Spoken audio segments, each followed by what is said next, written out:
चर्चा सिर्फ करेंगे। एक विशेष परिस्थिति, राजनीतिक परिस्थिति बिहार के सामने जब आ गई तो मुझको लगा कि उस परिस्थिति में अब बिना कुछ किए हुए चुपचाप बैठा रहा जाए यह मुनासिब नहीं है। और वह परिस्थिति क्या थी? नीतीश कुमार जी बिहार के मुख्यमंत्री थे, कई बार बिहार भर के लोगों ने आशीर्वाद दिया, बन गए, ठीक था, उसमें कोई बहुत परेशानी नहीं थी।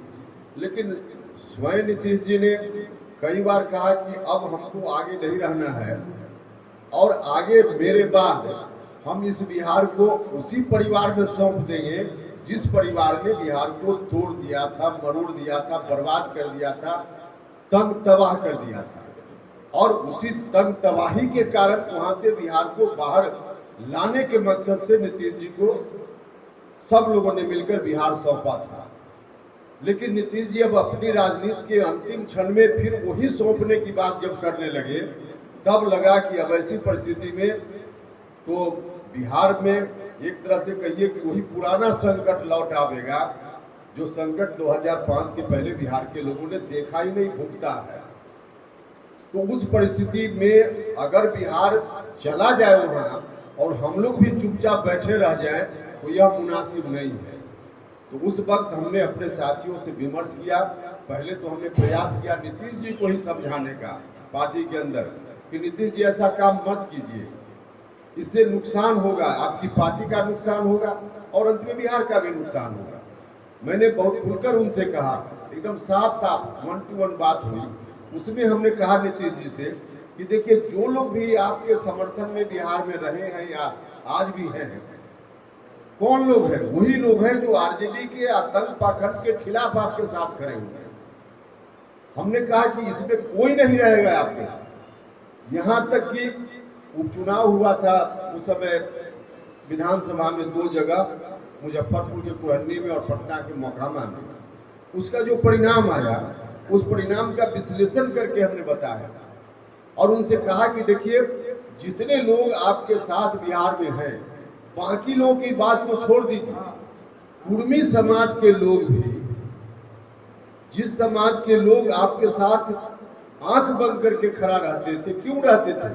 इसलिए कि उनको लगता था कि हम 1 वोट भी देंगे तो नीतीश कुमार मजबूत होंगे और बिहार में आतंक पाखंड फिर से नहीं लौटेगा, इसलिए लोग वोट देते थे। लेकिन जब उनको लगेगा कि अब नीतीश जी के कहने पर नीतीश जी को हम 1 वोट भी अब आगे देंगे और फिर बिहार उसी 2005 के पहले वाली स्थिति में लौट जाएगा, तो कुर्मी लोग भी आपको वोट नहीं देंगे। तो हमने उनसे कहा, लेकिन उन्होंने कुछ भी नहीं, बिल्कुल अनसुना कर दिया। तब हम लोग को लगा कि अब कोई रास्ता नहीं है। ऐसी परिस्थिति में जनता दल यूनाइटेड तो बर्बाद होगा, लेकिन जनता दल यूनाइटेड जिस काम के लिए बिहार में था उसके सब्स्टिट्यूट के रूप में, विकल्प के रूप में कोई पार्टी तो चाहिए। तो इसी कारण से उसी पार्टी के जनता दल यूनाइटेड के सब्स्टिट्यूट के रूप में, विकल्प के रूप में हमने राष्ट्रीय लोक जनता दल का गठन किया है। यह पार्टी राष्ट्रीय लोक जनता दल यूनाइटेड का विकल्प है। और यहाँ बहुत सारे लोग हैं जो राष्ट्रीय लोक समता पार्टी के साथ रहे हैं, तो राष्ट्रीय लोक समता पार्टी का भी एक तरह से नया संस्करण है। नाम भले अलग है लेकिन उसी पार्टी का नया संस्करण है। और उस समय विकल्प बनने की स्थिति नहीं थी जनता की आवश्यकता के अनुसार आज, लेकिन आज बिहार की जनता की आवश्यकता के अनुसार जनता दल यूनाइटेड, क्योंकि अब बर्बाद लगभग हो चुकी है और जो कुछ भी बचा है बर्बाद होने ही वाला है, तो अब एक सब्स्टिट्यूट चाहिए और वही सब्स्टिट्यूट है राष्ट्रीय लोक जनता दल। तो आप सब लोगों से हम आग्रह करने आए हैं, सब लोग मिलकर साथ दीजिए, सहयोग कीजिए। हमारी पार्टी भी एनडीए गठबंधन का हिस्सा बन गई है। एनडीए गठबंधन में हम शामिल हो गए हैं। हम आपसे एक ही आग्रह करेंगे, चुनाव तो अभी अगले साल होना है, अभी विलंब है, तो चुनाव की बात तो चुनाव के समय हो, लेकिन अभी से माहौल बनाने की जरूरत है, वातावरण बनाने की जरूरत है।